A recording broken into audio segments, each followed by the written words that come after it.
अगर मैं आपसे कहूं कि जिसका इंतजार था वो घड़ी आ चुकी है।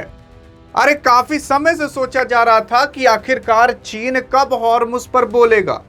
आज बोला नहीं, पूरी तरीके से अमेरिका को धमका चुका है और कह चुका है कि सुन अमेरिका, अगर तूने कुछ भी चक्कर पकड़ करने की कोशिश की समझ रहे हो ना क्या कर सकता है। आइए देखते हैं कि आखिरकार चीन ने हॉर्मुज पर क्या बोला है और इससे आगे क्या हो सकता है। आप देखने की कोशिश करोगे, अभी ऐसा कहा जा रहा है जो ईरान और चीन है वो एक साथ हो चुके हैं और ईरान से अभी भी चाइना जो है वो अपने ऑयल को खरीद रहा है और खुलेआम खरीद रहा है।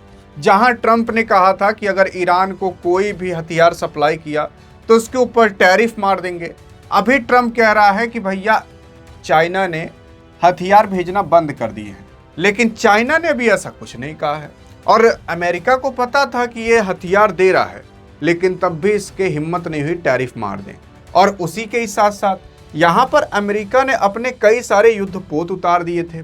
युद्धपोत उतारने के बाद अभी हाल फिलहाल 8 ऐसे जहाज हैं जिसको कि अमेरिका ने रोका है और उसमें से कुछ ऐसे जहाज हैं जो चाइना के हैं। ये हॉर्मुज है, आप देख सकते हो, जो कि ईरान के नीचे वाला ये जो टेढ़ा सा हिस्सा है इसी को हॉर्मुज कहा जाता है। इसे स्ट्रेट ऑफ हॉर्मुज कहा जाता है। जब दो देशों के बीच से कोई वाटर पैसेज गुजरता है तो उसे स्ट्रेट कहा जाता है और उसका कोई नाम दे दिया जाता है, जैसे स्ट्रेट ऑफ हॉर्मुज। वैसे दुनिया में कई सारे स्ट्रेट हैं, उन सबका अलग अलग नाम है। यहाँ पर इसका नाम स्ट्रेट ऑफ हॉर्मुज है। यहाँ से काफ़ी सारी जो तेल और गैस थी वो जाया करती थी। दुनिया की लगभग 20% जो तेल की सप्लाई थी वो यहीं से हुआ करती थी। लेकिन जब से ये युद्ध होना चालू हुआ तब से सब कुछ रुक गया। लेकिन चाइना अभी भी यहाँ से अपना तेल और गैस खरीद कर लेकर जा रहा है बिना किसी के कहे हुए। और उसी के ही साथ साथ अब यहाँ पर अमेरिका ने क्या किया था, उसने कहा था भैया हम एक काम करेंगे, अभी तक तो तुम रोक रहे थे इस हॉर्मुज को, अब हम रोकेंगे इस हॉर्मुज को। असल में अमेरिका ने यहाँ पर गल्फ ऑफ ओमान के पास इस तरीके से अपने युद्धपोत लाकर यहाँ समुद्र में खड़े कर दिए, जिसकी वजह से अगर पीछे से कोई जहाज आता था तो उसे अमेरिका पकड़ लेता था, अंदर से कोई जहाज गुजरता था तो उसे अमेरिका पकड़ लेता था। जब हद पार हो गई तो जाकर चीन ने बोल ही दिया। और जानते हो क्या बोला? जो चीन है उसके विदेश मंत्रालय की तरफ से ये बयान आता है कि चीनी विदेश मंत्रालय ने कहा है कि ईरान हॉर्मुज जल ढमरू मध्य के तट पर स्थित है और उसकी संप्रभुता, सुरक्षा, कानूनी अधिकारी और हितों की जो सम्मान किया जाना चाहिए। मतलब चाइना का कहना सिंपल सी ये है कि ईरान जल ढमरू मध्य पर स्थित है, संप्रभुता, सुरक्षा, कानूनी और बाकी सभी चीजों के अधिकारों पर उसका सम्मान करना चाहिए। ये मतलब चीन कह रहा है, ईरान को मतलब तारीफ कर रहा है और उन्हें सुरक्षित रखा जाना चाहिए। साथ ही हॉर्मुज स्ट्रेट से अंतरराष्ट्रीय नौवाहन, उसी के साथ साथ की आज़ादी और सुरक्षा की सुनिश्चितता मतलब की जानी चाहिए। जल डबरू मध्य से सामान्य आवाजाही बहाल करने की कोशिश अंतर्राष्ट्रीय समुदाय की साझा मांग है। सिंपल सा कहना यहाँ पर चाइना की ये है कि जो अमेरिका यहाँ पर कर रहा है, जो नॉर्मल आवाजाही को वो बीच में रोकना चाहता है, टोकना चाहता है, ये अंतर्राष्ट्रीय तौर पर भी गलत है और अन्य तरीकों से भी गलत है और ईरान के लिए भी ये गलत काम करने की कोशिश कर रहा है। यहाँ पर कोई और नहीं बल्कि ये जो अभी वर्तमान के वांग यी हैं, जो वहाँ के विदेश मंत्रालय के मान सकते हो वर्तमान में विदेश मंत्री हैं, उन्हीं का ये कहना है। उसी के साथ साथ अभी ये भी आया था कि भैया जो अमेरिका है और जो ईरान है वो पगला पाकिस्तान के अंदर जाकर ये पूरी की पूरी कोशिश किए थे कि मीटिंग हो जाए और मीटिंग होने के पास कुछ निर्णय निकले।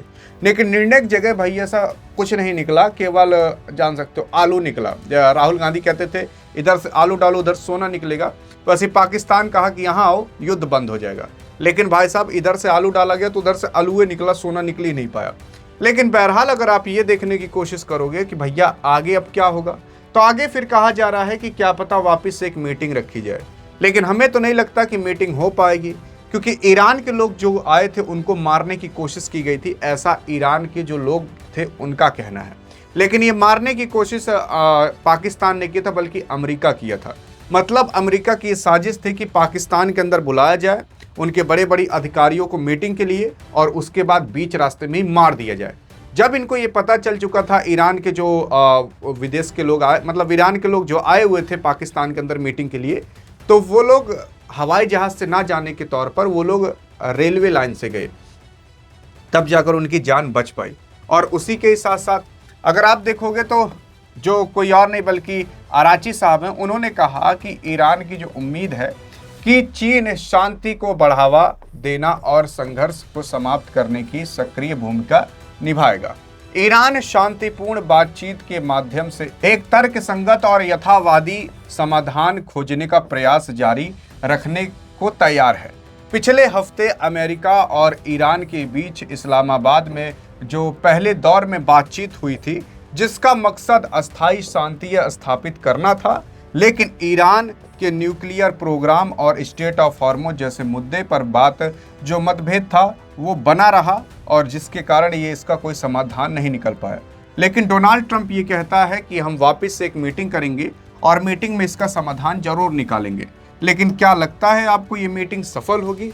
अरे सुने होगे ना वो मीटिंग मीटिंग मीटिंग मीटिंग करते रहिए मीटिंग, वैसे यहाँ पर अब मीटिंग मीटिंग होगी। आप सोच रहे होगे कि पाकिस्तान की इतनी औकात कैसे हो गई भैया कि पाकिस्तान मध्यस्थता कर रहा है। अरे औकात की बात नहीं, बल्कि अमेरिका इसका इस्तेमाल कर रहा है, ताकि ऐसा लग रहा है और ऐसा कहा भी जा रहा है, मतलब कहीं आया नहीं, ऐसा कहा जा रहा है कि इस मीटिंग के जरिए अमेरिका पाकिस्तान के अंदर अपने कई सारे सैनिक छोड़ रहा है और फिर उसके बाद पाकिस्तान से वो अटैक करने की कोशिश करेगा, कहीं और नहीं बल्कि ईरान के अंदर। अब कर पाएगा कि नहीं कर पाएगा वो तो देखने की बात होगी, लेकिन ऐसा हो सकता है, ऐसी आहट दिखाई दे रही है, क्योंकि हॉर्मुज से तो डायरेक्ट नहीं घुस सकता, लेकिन पाकिस्तान की ओर से घुस सकता है। और अभी जो ईरान है भैया, जो ईरान है, मैं आपको बता देना चाहता हूं, वो पाकिस्तान के ऊपर भरोसा कर रहा है, पाकिस्तान के ऊपर भरोसा कर रहा है। तो पाकिस्तान की ओर से अटैक हो जाए ऐसा ईरान को लग नहीं रहा है, और इसी की ही धोखेबाजी करेगा अमेरिका, क्योंकि इनको लग नहीं रहा है कि ये पाकिस्तान की ओर से अटैक हो सकता है। वहीं से अमेरिका अटैक कर देगा और जाकर यूरेनियम और बाकी सारी चीज़ें उठा लाएगा, क्योंकि वहीं से घुसना सबसे एक आसान तरीका है। लेकिन क्या हो पाएगा कि नहीं हो पाएगा वो तो देखने की बात होगी। आप इस मुद्दे पर क्या सोचते हो? एक भारतीय नागरिक होने के नाते आपकी भूमिका क्या है इस मुद्दे में? देखते हैं क्या कहना चाहते हो। बाकी अधिक जानकारी चाहिए तो वीडियो मिलते हैं, तब तक के लिए जय हिंद, जय भारत।